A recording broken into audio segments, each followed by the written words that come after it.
Priča o spoznaji. Bio je jedan čovek koji je bio poznat po svojoj smirenosti i ljubavi prema svemu na svetu. Svaki posao kojeg bi se latio, uspevao mu je odlično. Svi su ga poštovali i često dolazili kod njega za savet. Jednom je kod njega došao komšija koji mu je zavideo na svemu, koji je bio nadmen i gord. Imam sve u životu, rekao je komšija poštovanom čoveku. Živim u potpunom blagostanju, ali tebe više poštuju u gradu nego mene.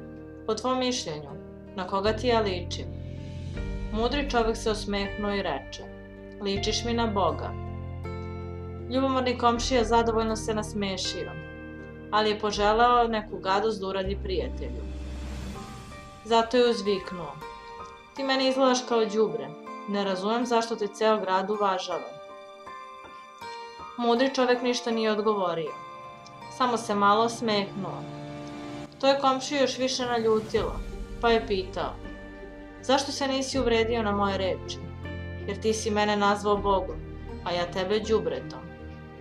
A zašto bih se uvredio, odgovorio je mudri čovek. Ko je u sebi spoznao Boga, on ga vidi i u drugima, a taj ko je pune čistoće, vidi svakog drugog kao gomilu đubreta. Pouka. Čovek u sagovorniku vidi ono što se nalazi u njemu samom.